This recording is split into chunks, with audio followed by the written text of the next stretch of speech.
డబ్బు, అనారోగ్యం, ఉద్యోగం, వ్యాపారం అప్పులతో బాధపడుతున్నారా? వెంటనే జేకేఆర్ గురువు గారికి కాల్ చేసి అపాయింట్మెంట్ తీసుకోండి. నమస్తే రమగారు. నమస్తే జయ. రమగారు, శివపార్వతుల కళ్యాణం చాలా సందర్భాలు మనం మాట్లాడుకున్నాము, కానీ కార్తీక మాసం కదా, ఇంకొకసారి చెప్పుకుందాం. గిరిజా కళ్యాణం ఎంత విశేషమైందో కథ. మొట్టమొదట మన దక్ష ప్రజాపతి తన కూతురైన సతీదేవిని పరమేశ్వరుడికి ఇచ్చి వివాహం చేశాడు. దక్ష ప్రజాపతికి ఎంతమందో సంతానం. ప్రజాపతి అంటే ఈయన అందరినీ పుట్టించాడు. 27 మంది కన్యకల్ని చంద్రుడికి ఇచ్చాడు. చంద్రుడు శివుడు తోడల్లుళ్ళు. విశేషమైన కథ కదా.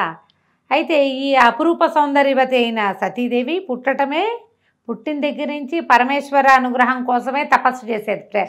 పరమేశ్వరుణ్ణే ప్రార్థించేది ఆవిడ, ఆయన్నే పూజించేది, ఆయనే తలుచుకునేది. ఆమెని పరమేశ్వరుడికి అర్పించాడు. అర్పిస్తే సరే, ఇది విశేషంగా జరిగింది. ఒకసారి ఏదో యజ్ఞం అప్పుడు దక్ష ప్రజాపతి వస్తే అందరూ లేచి నిలబడ్డారు. పరమేశ్వరుడు లేవలేదు. ఆయన గౌరవించారు అందరూ. పరమేశ్వరుడు లేవకపోతే ఈయన కోపం వచ్చింది ప్రజాపతికి. నేను ప్రజాపతిని కదా, ఈ పుట్టిన మహాద్భుత దేవతలందరికీ భార్యల్ని కన్నది నేను. మామగారిని చూసి లేవడు, అగ్రతాంబూలం ఇవ్వవలసిన వాడు కదా. మామంటే పితృపంచకంలో ఒకడు. పరమేశ్వరుడికి పితరుడు లేడు, స్వయంభువు ఆయన. నేను పిల్లనిచ్చిన మామని, అంటే నేను తండ్రిని, నన్ను గౌరవించాలి. ఆయన అక్కడ ఆ యజ్ఞానికి భర్తగా ఉన్నాడు పరమేశ్వరుడు. యజ్ఞభర్త ఇంకొకళ్ళకి నమస్కారం చేయడు, ఆ మొత్తం యజ్ఞానికి ఆయనే భర్త. అందుకని ఆయన లేవల, సభా మర్యాద పాటించలేదు. అల్లుడే గౌరవం ఇవ్వకపోతే వీళ్ళందరూ ఎట గౌరవం ఇస్తారు నాకు అని ఒక రకంగా మండిపోయింది ప్రజాపతికి. దక్ష ప్రజాపతి క్రోధితుడయ్యాడు. ఆయన క్రోధం ఎలాంటిదంటే దాంతో ఆయన ఏం చేస్తున్నాడో ఆయనకి తెలియదు, ఒళ్ళు తెలియని తన వస్తుందన్నమాట. ఇక్కడేమో కోపం వచ్చింది శివుడి మీద. ఈ చంద్రుడికి 27 మంది కన్యకల్ని ఇచ్చాడు కదా, తారలు అందరినీ ఇచ్చాడు. ఒకడికే ఇచ్చి వివాహం చేశాడు. వాళ్ళల్లో ఆయన కొంచెం రోహిణి అంటే ఎక్కువ ఇష్టం ఆ చంద్రుడికి. అలా ఉంటుంది. మనం రాజుల గాథలో కూడా చెప్పుకున్నాం. ఒక అమ్మాయి ఏదో చాలా అనురూపంగా, చాలా అనుకూలంగా, అత్యంత ప్రియతమంగా ఉండేవాళ్ళు ఉండొచ్చు.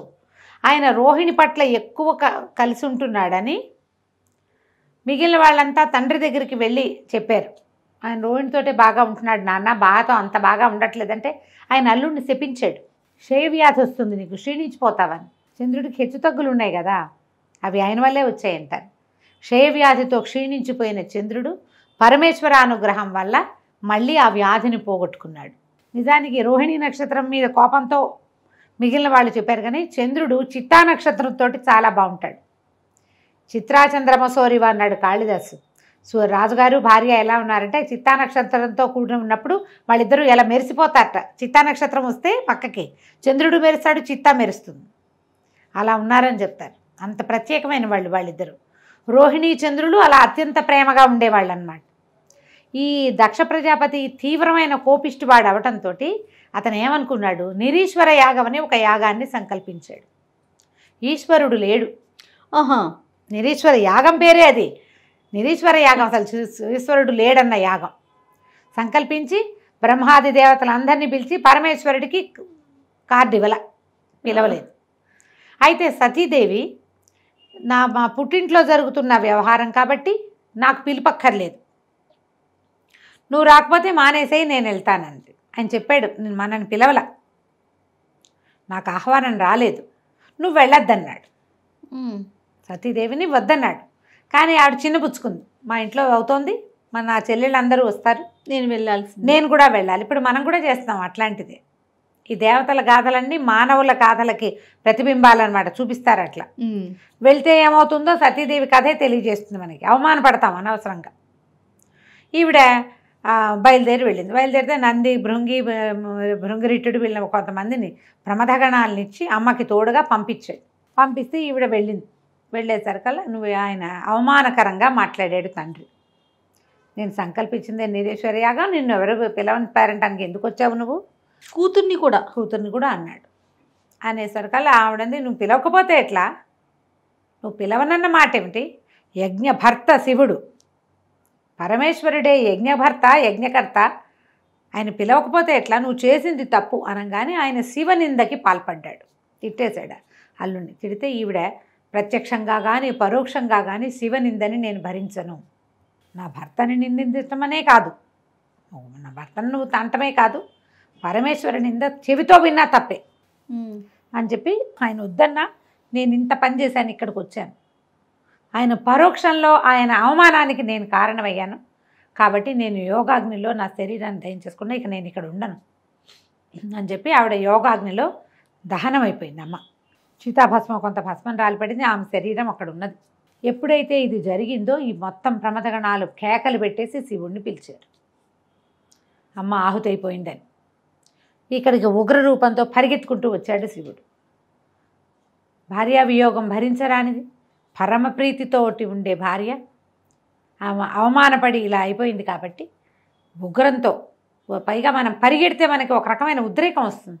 ఆయన ఏం చేశాడు, తన జటల్లో నుంచి ఒక జటతో వీరభద్రుడిని సృష్టించాడు. ఈ దక్షాధ్వరం విధ్వంసం చేయి, ఇది నా భార్య శవాన్ని చూసినటువంటి ఈ దక్షాధ్వరం నడవకూడదు ఇంకా, అదే ఒక్కటే ఆజ్ఞ. ఈ హాహా అని పెద్ద జటలతోటి బోల్డ్ అనే ఆయుధాలతోటి పరమశక్తివంతమైనది శివక్రోధమే. ఆయన కోపం నుంచి పుట్టిన వీరభద్రుడు సర్వనాశనం చేశాడు మొత్తం. దక్షయజ్ఞ వాటికని భూస్థాపితం చేశాడు. కనపడిన దేవతలను కనపడ్డట్టు రుద్రగణాలు చితకొట్టేసాయి. దక్షుడి తల నరికేశాడు వీరభద్రుడు. ఈ వీరభద్రుడే మనకి పట్టిసపు కొండ మీద అక్కడ ఆగాడని మనం ఒక కథ చెప్పుకుంటాం. రాజమండ్రి దగ్గర ఉన్న పట్టిసపు కొండ మీద అక్కడ ఆయన వీరభద్రుడు వీరభద్రావతారాన్ని విరమించి శివలింగాకృతిగా మారాడని అదొక కథ చెప్తాం. పట్టిసం ఈ ఆయన దగ్గర ఉన్న ఆయుధమే పట్టిసాయుధమే అట్లా కొండగా మారిందంటారు. అయితే ఎప్పుడైతే ఈ వీరభద్రుడు ఇదంతా అయ్యిందో ఈ పరమేశ్వరుడు ఉగ్రంగా అయిపోయాడు. ఆవిడ కళేబరం అక్కడ ఉన్నంతసేపు ఈయన ఇలాగే ఉంటాడని విష్ణువు ఏం చేశాడంటే తన చక్రాయుధంతో ఆ శరీరాన్ని ముక్కలు చేసేసాడు. భుజ మీద వేసుకున్నాడట కళేబరాన్ని, కాలిపోయి ఉన్నదాన్ని వేసుకుని ఆయన నాట్యం చేస్తున్నాడు పరమేశ్వరుడు ఉగ్రంగా. అంటే అటు కదులుతున్నాడు అనమాట ఆయన. ఆ కదులుతున్నప్పుడుగా ఆయన ఒంటి మీద ఉన్న, ఆయన భుజాల మీద ఉన్న ఈ శవాన్ని, ఈ కళేబరాన్ని ముక్కలు చేసేస్తే 18 ముక్కలుగా మారి భూమి మీద పడిపోయినాయి 18 చోట్ల. 52 చోట్ల పడ్డాయి అంటారు, చిన్న చిన్న ఆభరణాలు అవన్నీ కూడా. అయితే ఎప్పుడైతే ఈ కళేబరం తన మీద నుంచి వెళ్ళిపోయిందో అవతలకి, అతి ఉగ్రంగా ఉన్న పరమేశ్వరుడు కొంత శాంతపడ్డాడు. దేవగణాలందరూ ప్రార్థించి పరిపరి విధాల ఈయన్ని హిమాలయాల వైపుకి నడిపించుకుపోయారు. ఈయన కైలాసం కూడా హిమోత్పర్వత ప్రాంతంలోనే ఉంది. కైలాసానికి వెళ్ళకుండా విరాగిగా అయిపోయి ఆయన హిమాలయాల్లోకి వెళ్ళిపోయాడు. ఈ అటు ఇటు పారిపోయి కకావికలుగా అయిపోయినటువంటి దేవతలందరూ మళ్ళీ వచ్చి, బ్రహ్మదేవుడు వచ్చి ఈ మెడ నరికి ఉన్న దక్షుడికి గొర్రెతల అతికించి ఆయనతోటి ఈశ్వరుణ్ణి సంకల్పించి యజ్ఞం పూర్తి చేయించారు. దక్షయజ్ఞవాటిక, దక్షవాటికే అంటే సర్వనాశనం అయిపోయిన దాన్ని దక్షవాటికలాగా తయారైంది అంటారు మన వాళ్ళు. ఈ సర్వనాశనాన్ని పూర్తి చేశారు. మరి యజ్ఞం పూర్తి చేయాలి, ఇది లోక సంక్షేమం కోసం చేసేవి కదా. యజ్ఞం అనగానే లోకక్షేమం కోసం మొత్తాన్ని పూర్తి చేశారు. ఈ హిమాలయాల్లోకి వెళ్ళిపోయి ఉండిపోయాడు శివుడు. ఆయన ఎప్పుడు పుట్టాడో, ఇది ఎప్పుడు జరిగిందో. అయితే ఈ మరణించి ప్రాణత్యాగం చేసిన సతీదేవి మరలా జన్మించింది. ఈసారి ఆవిడ ఎక్కడ పుట్టింది? దక్ష ప్రజాపతి నుంచి హిమోత్పర్వత ప్రాంతంలో హిమవంతుడు పరమభక్తిపరుడు, పరమసాత్వికుడు. ఆయన లాంటి సాత్వికమైన కొండ ఇంకొకటి లేదట. ఆయనకి మేనాదేవి అని భార్య ఉంది. ఆమె పేరు మేనక అంటారు, మేనాదేవి అనే రాస్తారు. ఈవిడ కడుపున మామూలు సంతానంగానే జన్మించింది.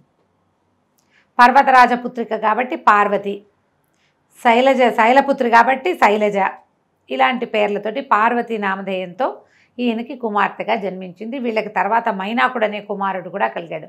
ఆయన ఇంకో కొండ. ఈ మైనాకుడు మనకి శ్రీమద్ రామాయణంలో కనపడతాడు, సుందరకాండలో. మళ్ళీ చెప్పుకుందాం. ఓకే.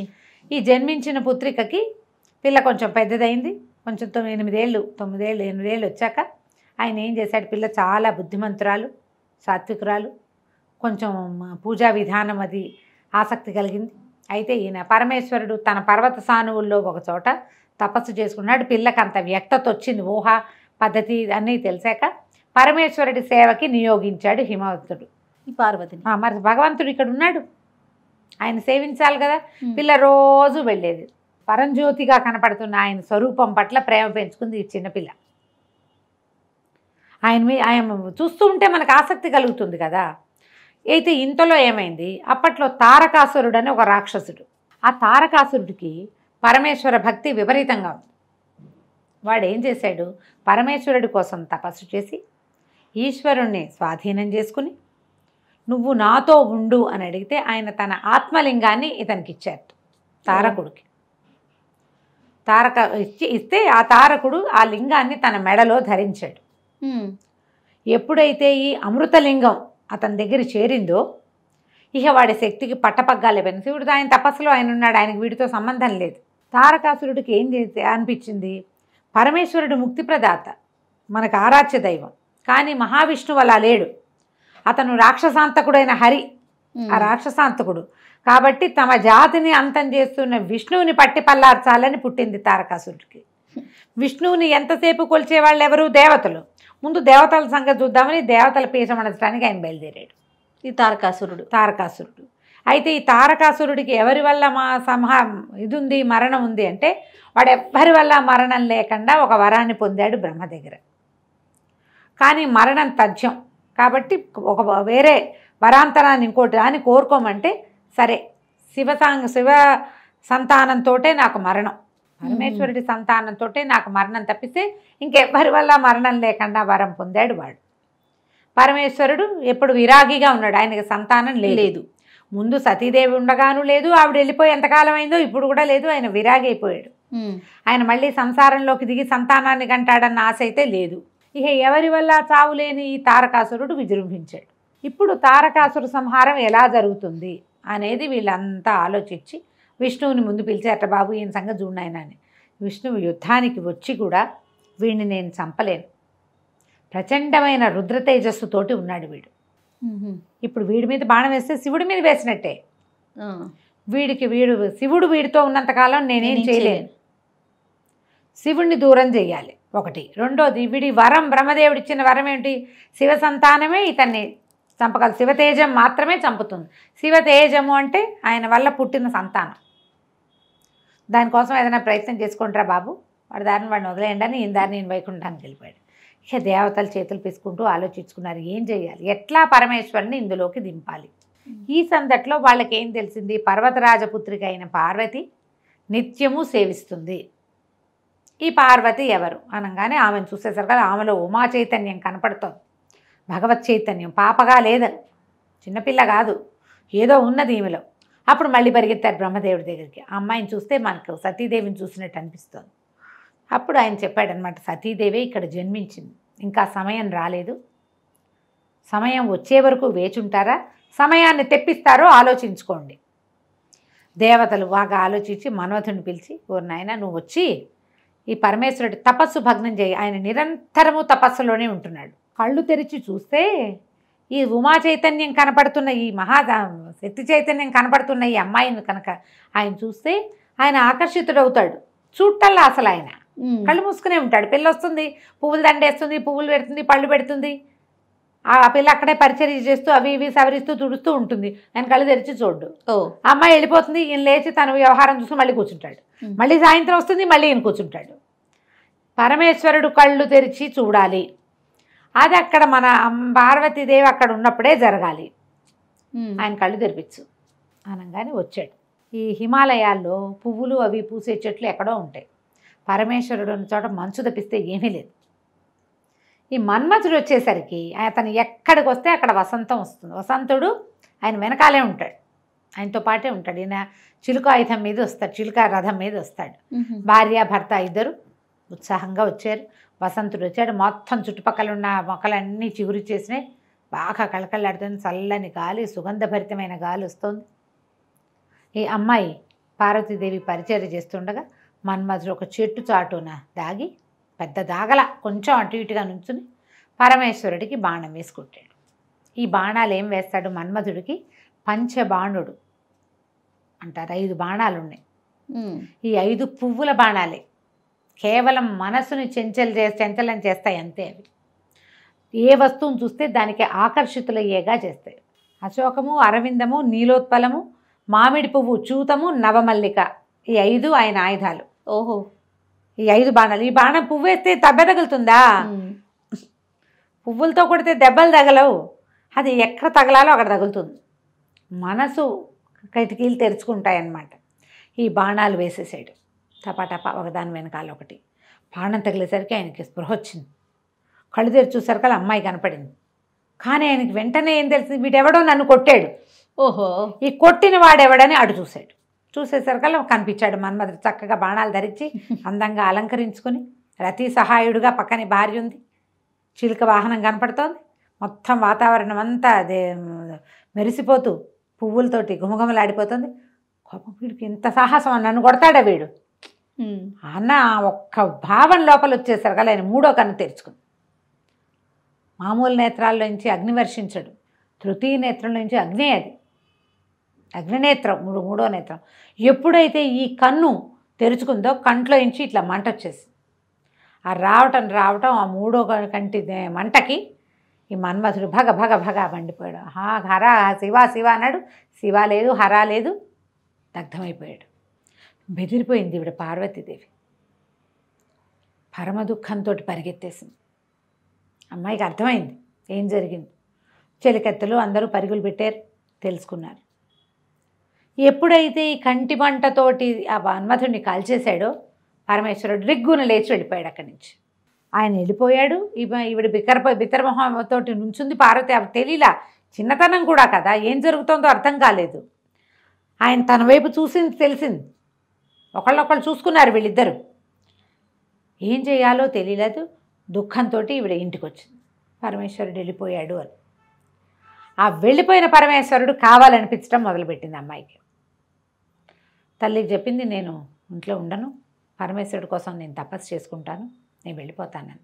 వాళ్ళమ్మ వద్దమ్మా వద్దని. అప్పుడే ఉమానామధేయం వచ్చింది ఈవిడికి. ఉమా అంటే అమ్మాయి వలదు, ఉమా అంటే అదే అర్థం. ఈవిడికి ఏమైనా సరే నేను తపస్సు చేసుకుంటానని తపస్సు కోసం హిమాలయ పర్వత ప్రాంతంలోని ఇంకొక చోటకి వెళ్ళి తపస్సు చేసుకోవటం మొదలుపెట్టింది. శివుడి కోసం.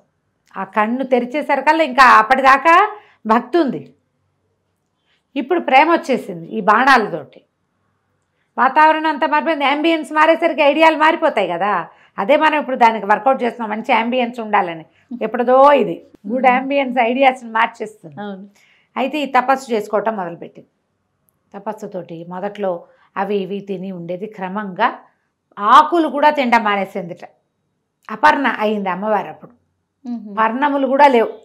అపర్ణ అంటారా పేరు? ఆ అపర్ణ ఏమిటంటే ఇలా తపస్సి సమాధిలో ఉన్నటువంటి పార్వతీదేవి ఆకులు కూడా తినడం మానేశాక అపర్ణగా మారిపోయింది. అయితే ఈ 4 పక్కల అగ్నుల్లో మధ్యలో నిలబడి అలా శివుడి కోసమే ప్రార్థన చేస్తూ ఉండేదట. తల్లిదండ్రి చాలా గజగజలాడిపోయారు, ఏం చేయాలో తెలీదు. కానీ శివుడికి ఈ వార్త అందటం మొదలుపెట్టింది. ఈయన కళ్ళు తెరిచి చూశాడు.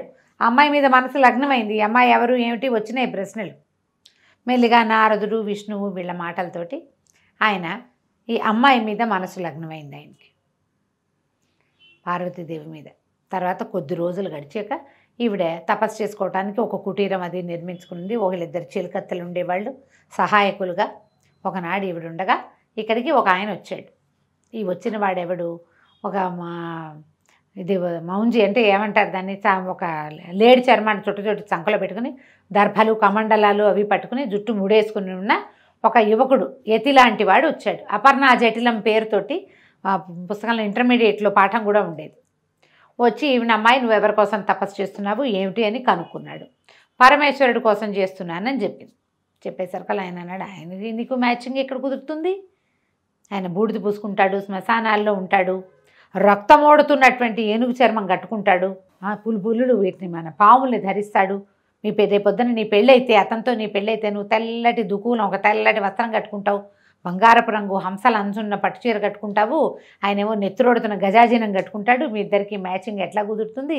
నువ్వు ఇట్లా హిమాలయాల్లో చక్కటి పర్వత ప్రాంతాల్లో ఉన్నావు, ఆయనేమో శ్మశానాల్లో ఉంటాడు, నీకు ఇన్ని నగలు నాణ్యాలు బంగారం బోళ్ళంతుంది, మీ తండ్రి రత్నాకరుడు, వజ్రాలు వైఢూర్యాలు ఆయనలోనే పుడతాయి, ముత్యాలు పుట్టే వంశం మీది, ఆయనేమో కపాలాలు వేసుకుని తిరుగుతాడు అని ఎంత కవ్విస్తాడో ఆవిడ్ని. అతనితో ఇట్లా వివాహం కోసం ఏమిటి, నువ్వు వివాహం చేసుకోవాలంటే ఎంతమంది లేరు, ఈయన చేసుకోవటం ఏమిటి?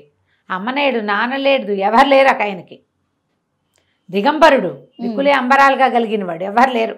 దిగంబరుడు అంటే వస్త్రాలు లేనివాడని కాదు, ఎల్లలు లేనివాడు. పైగా ఏమో ఆయన వెనకాల తిరిగే వాళ్ళంతా విచిత్ర వేషధారులు, ఒక నంది, ఓ భృంగి, ఓ శృంగి, వీళ్ళంతా ఏమిటో రకరకాల వాళ్ళు, వీళ్ళంతా పెళ్ళికి తరలిస్తే మీ వాళ్ళు హడిలిపోతారు అని బాగా ఎక్కిరిస్తాడు. ఎక్కిరిస్తే ఈవిడే నువ్వేం మాట్లాడినా సరే శివుడే కావాలి, శివ నింద చేయటం ఎంత తప్పు, వినడం అంత తప్పు, వెళ్ళిపో నువ్వని చెలికత్తని పిలుస్తుంది ఈయన్ని, పంపించేసేయను. ఆయన పంపించేయమంటే ఆయన లేచి నిలబడి పరమేశ్వరుడిగా ఈ అమ్మాయికి కనపడతాడు. శివ కళ్యాణం ఎంత రొమాంటిక్గా జరిగిందో చూడు. అదే కదా. కనిపించి ఆమెని ప్రాణి గ్రహణం చేస్తాడు. తర్వాత వివాహం చేసుకున్నారు వీళ్ళు. వివాహం చేసుకోవడానికి హిమవంతుడితో మాట్లాడటానికి సప్త ఋషులు వచ్చి పరమేశ్వరుడికి నీ కూతుర్నిచ్చి వివాహం చేయమని సాంగంగా అడిగి వివాహం చేశారు.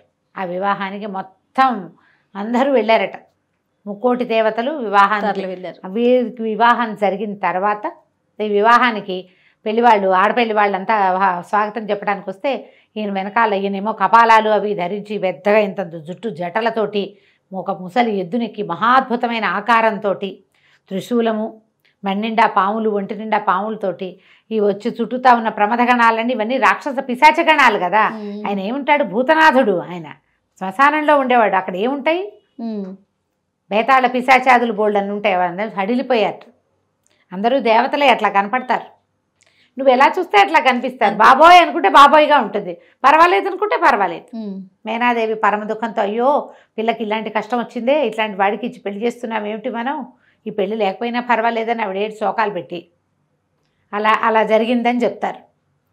బోల్డంత సరదాగా పెళ్లి చేసుకున్నాడు ఆయన. పార్వతీదేవి, లక్ష్మీదేవి, సరస్వతీదేవి అందరూ వచ్చి దగ్గరుండి పరమేశ్వరుడిని పెళ్లి కొడుకుని చేసి ఆయనకి ఈవిడితోటి సతీదేవి యొక్క స్వరూపమైన ఉమాదేవితోటి వివాహం చేశారు.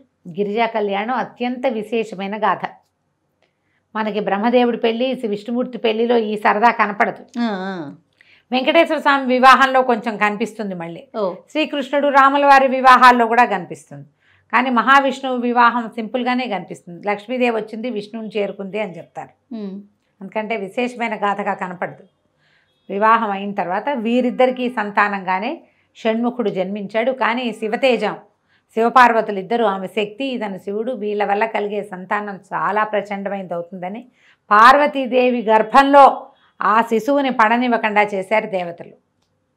శివవీర్యం ఆమెలోకి ప్రవేశించనివ్వల, వద్దన్నారు. అనేసరికి నా వల్ల కదిలిన శివవీర్యాన్ని నేను భరించాల్సింది పోయి మీరందరూ తీసుకున్నారు కాబట్టి భూదేవికేమో నీకు అందరూ మొగుళ్ళే, ఒక్క పుత్రుడి వల్ల కూడా నీకు సంతోషం కలగదు, కుమారుల వల్ల సంతోషం నాకు నేను ఏది పోగొట్టుకున్నానో అది నువ్వు కూడా పోగొట్టుకుంటావని భూదేవిని శపించింది, గంగాదేవిని శపించింది, అగ్నిని శపించింది, దేవతలందరికీ మీ భార్యల నుంచి మీకు సంతానం కలగదు పోండి అని శపించింది. ఒకటి జరగలేదు కాబట్టి తర్వాత ఆమె వల్ల కదిలిన వీర్యాన్ని ముందు అగ్ని, తర్వాత గంగానది, భూదేవి, అగ్ని, గంగానది, తర్వాత శరవణము ఇందరూ భరించి అప్పుడు స్కందజననం జరిగింది. స్కందజనన గాథ కూడా చదవడానికి చాలా మంచిది. అతి స్కందోత్పత్తి చదివితే కనుక పుత్ర సంతానం కలుగుతుందని చెప్తారు. స్కందుడు జన్మించాక ఆయనని దేవతలకి దేవసేనాధిపతిగా చేశారు. అప్పుడు ఈ తారకాసుర సంహారం జరిగింది. తారకుడితో ఎన్నిసార్లు యుద్ధం చేసినా తారకుడు చావల. అప్పుడు పరమేశ్వరుడే చెప్పాట, అతని మెడలో అమృతలింగం, ఆత్మలింగం ఉంది, దాన్ని కొడితేనే, భగ్నం చేస్తేనే వీడు మరణిస్తాడు అని. దాన్ని కొట్టడం వల్ల అతను మరణించాడు. శివ యొక్క సంతానమే కార్తికేయుడు అని చెప్తారు. ఈ గిరిజా కళ్యాణ గాథ చెప్పినా విన్నా కూడా చాలా విశేషమైన ఫలితం లభిస్తుంది. బాగుంది కదా కథ. ఎన్నిసార్లు విన్నా కొత్తగానే మళ్ళీ కొత్త రఘు గారు ఎంత బాగుందో. నమస్తే అండి. నమస్తే చెయ్య.